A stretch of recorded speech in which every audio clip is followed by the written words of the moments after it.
एक कविता आहे, हे शेतकरी राजा अशी कोणती तुला सदा, वाईट जीवाची ही दशा, नाही उमदीची आशा. शेतकरी म्हणून गुणगान तुझे, तुटपुंजात शेतीवरती जगण्याचे ओझे. आनंदाचे जीवन नाही, नित्य तुझे मरण. निसर्गाचा कोप होता, दुष्काळातलं तुझं जगन. हाताचे पीक जाते, जगणे झाले कठोर. गुरे डोरे पाण्या वाचून मरती धरतीवर. धरती माता मोकलून रडे, वर्षानुवर्ष वाचवा माझी लेकरे. सारा भार आता देवा तुझ्यावर. खऱ्या अर्थानं आज परमेश्वराशिवाय वाचवणारा या धरतीवरती शेतकऱ्याला कोण आहे का, अशी आज एकंदरीत परिस्थिती या ठिकाणी निर्माण झालेली आहे. आणि म्हणून शेतकऱ्याला म्हणावं लागतं, मित्र कोण आणि शत्रू कोण, गणित साधे कळले नाही. नाही भेटला कोण असा, ज्याने मला छळले नाही. सुगंध सारा वाटीत गेलो, मी कधीच दरवळलो नाही. ऋतू नाही असा कोणता, ज्यात मी होरपळलो नाही. केला सामना वादळाशी, त्याच्यापासून पळालो नाही. समोर गेलो संकटाना, त्यांना पाहून वळलो नाही. पाऊल टाकले दुःख सारे, पचवून टाकले दुःख सारे. कधीच मी हळलो नाही. आले जीवनी सुख जरी, कधीच मी हुरळलो नाही. कधी न सोडली कास सत्याची, खोट्यात कधीच मळलो नाही. रुसून राहिले माझ्या अगदी जवळचे, पण मी कुणाला कळलोच नाही. मी कुणाला कळलोच नाही. अशी अवस्था कार्यार्थानं शेताभातामध्ये राबणाऱ्या शेतकऱ्याची आज निर्माण झालेली आहे. मी पणन खात्याचा मंत्री होतो त्यावेळी आडात नेमानमुक्त, भाजीपाला नेमानमुक्त हा निर्णय घेतला. आणि त्यावेळी सांगितलं की शेतकरी त्याचा माल कुठेही विकायला उभा असेल. त्यावेळी सगळ्या बंडी पाटील साहेब साक्षीदार आहेत, सगळ्या मार्केट कमिट्या बंद पडलेल्या होत्या. आणि काय करावा असा प्रश्न निर्माण झाला. सगळा मीडिया सांगायला लागला की भाजीपाल्याचे भाव आकाशाला भिडले. पण त्यावेळी शेतकऱ्याच्या फार्मर प्रोड्युसर कंपन्या, त्या तरुण मुलांना आम्ही आव्हान केलं की भाजीपाल्याची वाहनं भरून तुम्ही मुंबईच्या दिशेने या. मी राज्यमंत्री होतो, सभापती महोदय, राज्यमंत्री म्हणजे अर्धा मंत्री. तरी सुद्धा त्या ठिकाणी मी आव्हान केलं. शेतकऱ्याची पोरं ट्रक घेऊन भाजीपाल्याचे आले. बंटी पाटील साहेब दादरला सकाळी संगमनेरवरनं एक शेतकऱ्याचा पोरगा आला होता आणि त्याच्यामध्ये मेथीच्या पेंड्या होत्या. त्यावेळी तिथल्या व्यापाऱ्यांनी त्याला विकायला अडवलं. आणि मी ज्यावेळी गेलो त्यावेळी तो पोरगा, त्याचा बाप त्या टेम्पोमधनं उडी मारून मला मिठी मारली आणि म्हणलं मला हा मेथीच्या पेंड्या विकायच्या आहेत, पण या ठिकाणी मला अडवलं जातं, मारहाणीची भीती दाखवली जाते. सभापती महोदय, त्या टेम्पोमध्ये मी चढलो आणि त्या लेकराला सांगितलं की तुला कुठेही तुझा माल विकता येईल. या राज्याचा पणन मंत्री तुझ्या खांद्याला खांदा लावून उभा राहिला. या पहिल्यांदा त्या शेतकऱ्याचा पोरगा एक पिंडी 20 रुपयाला बोलायला लागला. त्याला मी सांगितलं, अरे एक जोडी 20 रुपयाला का बोलतो, एक जोडी 100 रुपयाला बोल. तो पोरगा कानात येऊन म्हणला, भाऊ एवढा पैसा कधीच मिळाला नाही. अरे बोल, आज तुला पैसा मिळणार आहे, कारण आज तुला विकायची संधी मिळते. आणि 100 रुपयाला एक मेथीच्या एक जोडी त्या पोरानं विकली. पैसे घेताना झुंबड उडली. पहिल्यांदा त्यानं पोत्यात पैसे घेतलं आणि जाताना मला फोन करून सांगितलं, भाऊ पहिल्यांदा मी शेतकऱ्याचं लेकरू पोत्यात पैसे घेऊन निघालो. या अरे ही कल्पना आहे मुक्त बाजारपेठेची. आणि आम्ही राष्ट्रीय बाजार संकल्पना, गरज आहे त्याची. माझा मंत्री महोदय त्याला विरोध नाही. पण संचालक कोण, बाबू, त्यांना कुठला वेळ मिळणार.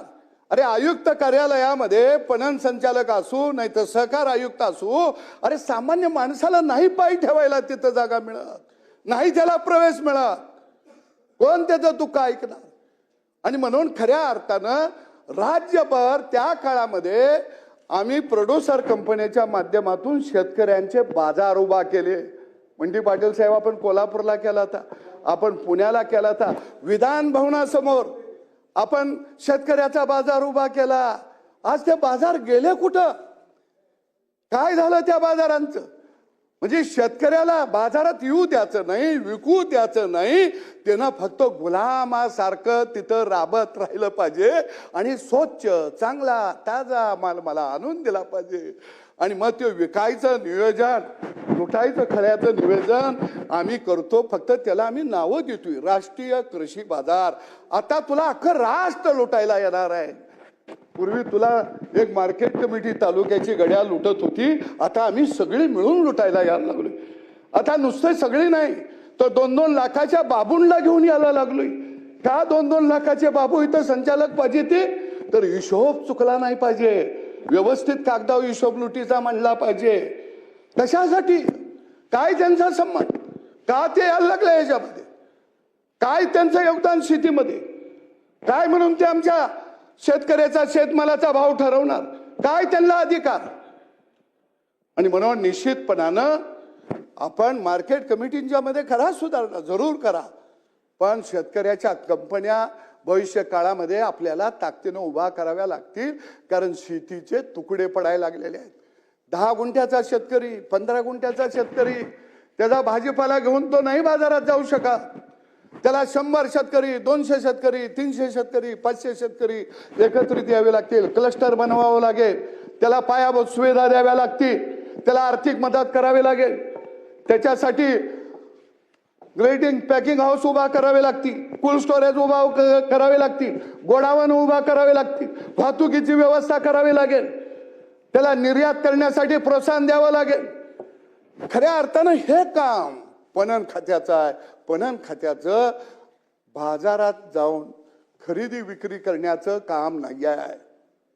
बाजारात जाऊन पणन खातं व्यापारी बनवू शकत नाही. व्यापाऱ्याचं काम माझं नाही आहे.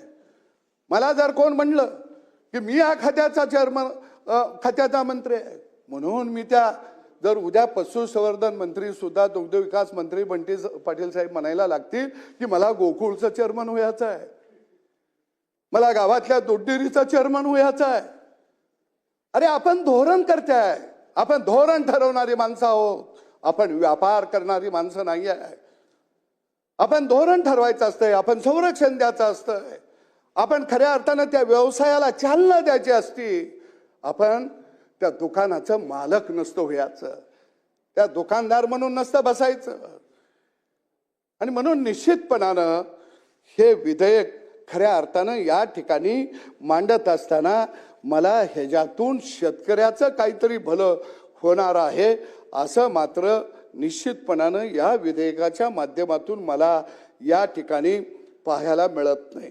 आणि म्हणून एक शेतकरी कार्यकर्ता म्हणून ठीक आहे, बाबूंच्या एवढं आम्ही शिकलो नसल्यामुळं आम्हाला समजत नसेल शब्दाचं खेळ, परंतु 40 वर्ष शेतकरी चळवळीमध्ये एक कार्यकर्ता म्हणून एक IAS असणाऱ्या माणसाच्या नेतृत्वाखाली खऱ्या अर्थानं मी चळवळीमध्ये आम्ही काम केलं. शेतकऱ्यांच्या लढाईमध्ये आम्ही येरवडा भोगला, आम्ही कळबा जलला गेलो, लाट्या काट्या खाल्ल्या, रक्त सांडलं, अनेक शेतकऱ्यांनी बळी दिले. की कशासाठी दिले? की मला माझ्या पायातल्या बेड्या तुटल्या पाहिजे, त्या माझ्या शेतमालाला भाव मिळाला पाहिजे. अगदी विदर्भानं खऱ्या अर्थानं कापूस आंदोलनानं कसं आंदोलन करावं हे शिकवलं. आणि म्हणून आमचा अभ्यास कमी असेल पण आमचा अभ्यास घामाला ताम मिळणारा हा आहे. आमचा अभ्यास शेतकऱ्याचं खळं लुटलं गेलं नाही पाहिजे हा आहे. आणि म्हणून निश्चितपणानं या विधेयकाच्या माध्यमातून ही नवी बाबूशाही शेतकऱ्याच्या खळ्यावरती जन्माला येत आहेत. पूर्वी आम्ही म्हणायचं की शेतकऱ्याला आडत्या लुटतोया, व्यापारी लुटतोया, मार्केट कमिटी लुटतोया. आता बाबू बिल यायला लागला. म्हणजे असं काय शेतकऱ्यानं पाप केलं तर की अजून वाटेकरी त्यात शिल्लक राहिलेले होते ते सुद्धा सगळे वाटेकरी शेतकऱ्याच्या खळ्याच्या दिशेनं धावायला लागले. मला हरकत नाही, राष्ट्रीय बाजार ही योजना आपली सुंदर आहे. जसं हे बाबू इकडे येतात तसं या बाबूंना राष्ट्रीय साखर कारखानदारी सहकाराची असं करा आणि या बाबूंना कारखान्यावर डायरेक्टर करून दाखवा, दूध संघावर डायरेक्टर करून दाखवा, यांना सूतगिरणीवर डायरेक्टर करून दाखवा, या बाबूंना टाटा बिर्लाच्या कारखान्याचं डायरेक्टर करून दाखवा. का होत नाही? परिवहन मंत्र्याला टाटाचा डायरेक्टर झाला पाहिजे, रिलायन्स कंपनीचा गाड्या तयार होत असतील तर त्याचा परिवहन मंत्री चेअरमन झाला पाहिजे. कारण हे नेमकं सुपीक पीक कुणाच्या डोक्यातनं तयार झालं की बाबा आपल्याला ही एक मोठी संधी आहे की आपल्याला आता शेतकऱ्याच्या खळ्यावरती निश्चितपणानं जाता येईल. आणि म्हणून या ठिकाणी मी सभापती महोदय या बिलाच्या निमित्तानं बोलत असताना आज शेतकऱ्यांची अवस्था फार कठीण आहे. कारण लातूर जिल्ह्यामध्ये मेडिकलची परीक्षा पास झालेली मुलगी सरकारी नियमानुसार सुद्धा भरायला तिच्याजवळ पैसे नव्हते म्हणून तिने आत्महत्या केली. आणि मुख्यमंत्र्यांना त्यावेळी पत्र पाठवलं, एकनाथ शिंदे साहेब होते, आणि माझ्या बापाला कापसाला भाव मिळाला नाही, नापीक झालं, म्हणून मी मेडिकलची फी भरू शकत नाही, म्हणून मी आत्महत्या करतो. माझ्या बापाला मला कर्जबाजारी होऊ द्यायचं नाही, पण इतर लेकरा बाळांची तुम्ही काळजी घ्या. त्यावेळी राज्यातल्या सगळ्या मुलींचं उच्च शिक्षण आपल्या सरकारनं मोफत केलं. म्हणजे एका बाजूला शेतकरी अशा पद्धतीनं संकटामध्ये आज सापडलेला आहे आणि त्या संकटावर मात करायला आपलं काय धोरण असलं पाहिजे याचा काही ठाव ठिकाणा नाही. आणि म्हणून निश्चितपणानं आज या ठिकाणी या विधेयकाच्या माध्यमातून मला मंत्री महोदयांना विनंती करायची आहे की तुम्ही कापूस पट्ट्यातून खऱ्या अर्थानं तुमचं नेतृत्व आलं, कडधान्य तुमच्या पट्ट्यामध्ये मोठ्या प्रमाणामध्ये, अनेक वेळा तुमच्या आमच्या खऱ्या अर्थानं त्या ठिकाणी शेतीच्या प्रश्नावरती चर्चा होत असतात. मी फक्त मंत्री महोदयांना सांगेन की मी तुम्हाला बोललो होतो की शेतीवर अभ्यास करणारी माणसं या राज्यामध्ये आहेत, आपण त्याला बोलवूया. आणि मार्केट हे जे पणन खातं आहे, मार्केटिंग खातं आहे, हे खरंच महत्त्वाचं खातं आहे. कारण आज शेतकऱ्यासमोर सगळ्यात महत्त्वाची मोठी अडचण कोणती असेल तर आपला शेतमाल कुठं विकायचा. ठीक आहे, माझ्या शेतामध्ये मी पिकवायला सक्षम आहे, पण पिकवलेलं मी कुठं विकणार? मला परदेशामध्ये भाव मिळतोय पण मी कसं पाठवणार? याची चिंता खऱ्या अर्थानं आज शेतकऱ्याच्या समोर आहे.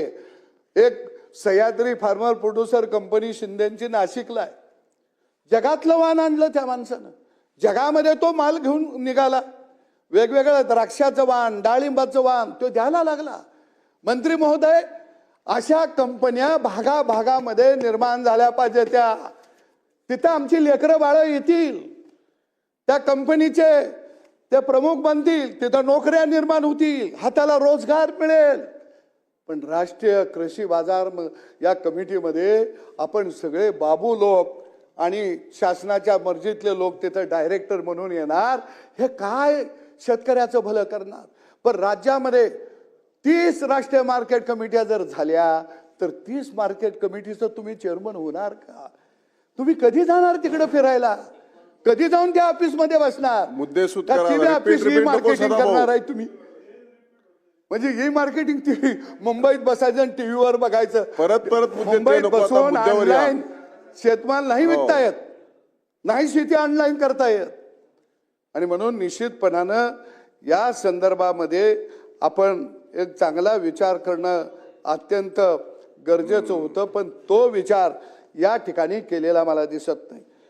खऱ्या अर्थानं आदरणीय चंद्रशेखर बावनकुळे साहेब यांनी 2-3 दिवस एवढी चांगली विधेयकं मांडली. आम्ही त्याचं एवढं स्वागत केलं की आम्हाला वाटलं त्यांना खांद्यावर घ्यावं आणि गावाकडे जाऊन शेतकऱ्याच्या समोर नाचत त्यांचा सत्कार करावा.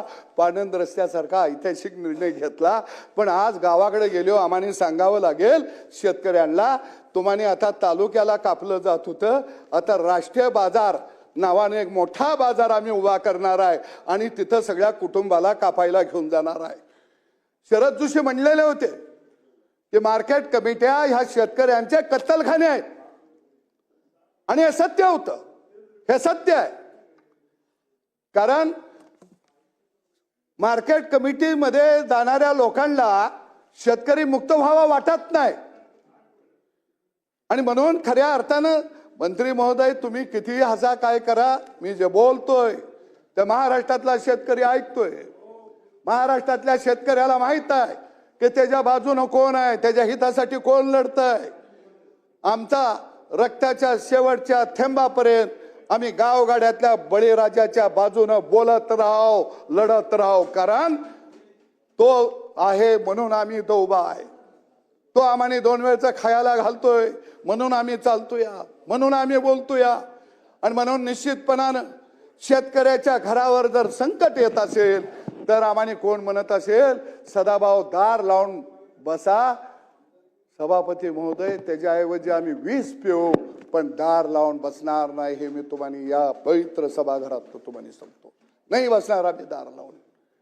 कारण शेतकऱ्याला मुक्त बाजारपेठ निर्माण व्हावी यासाठी शरद जोशींनी लढा दिला. आयुष्यभर ते लढले. कृषी नीती तिने तयार केली, टास्क फोर्स तयार केला. अटल बिहारी वाजपेयी साहेबांनी रिपीटेड नको मुद्दे बोला. त्यामध्ये कृषी नीतीमध्ये मी रिपीट करत नाही. कृषी नीतीमध्ये स्पष्ट त्यांनी सांगितलेलं होतं की शेतकऱ्याची धोरणं काय असावी ती. परंतु या बिलावर बोलत असताना सभापती महोदय खऱ्या अर्थानं शेतकऱ्याच्या समोर प्रश्न आहे तो मार्केटिंगचा आहे. म्हणून हा विषय महत्वाचा आहे. आता माझ्या बापाला पेरावं कसं, कोणतं बी पेरावं, कधी पेरावं, कुठला ट्रॅक्टर वापरायचा, किती नंबरचा नांगराचा फळ वापरायचा, सगळं त्याला माहित आहे. आता कुणी सांगायची गरज नाही त्याला 9 नंबर लावायचा का 16 नंबर, त्याला सगळं कळतं. या प्रश्न आहे त्याच्यासमोर पिकवलेलं विकायचं कसं. कारण तो विकू शकत नाही. अनेक बंधनं आज त्याच्यावरती खऱ्या अर्थानं लादलेली आहेत. आणि नवं राष्ट्रीय बाजार या नावाखाली एक नवं बंधन, हा डायनासूर आहे. बंडी पाटील साहेब, हा डायनासूर आहे. म्हणजे तो डायनासूर याला लागलेला आहे. आणि हो अख्खं घर गिळणार आहे, अख्खं शेतकऱ्याचं गाव हा डायनासूर गिळणार आहे. आणि म्हणून निश्चितपणानं हे विधेयक येत असताना खऱ्या अर्थानं शेतकऱ्याचा अधिकार काय. या राष्ट्रीय बाजार समितीवरती परब साहेब, जे शेतकरी शेतात पिकवत आहेत ते मतदानातून तिथं संचालक झाले पाहिजे होते. पण जे पिकवत नाहीत ते संचालक. पण कशासाठी, माझं मी रिपीट घेत नाही, त्यांना वर वर अजून कुठं नेता आलं तर न्या. निदान आता आमच्या खळ्यावर या बाबूडला आणू नका.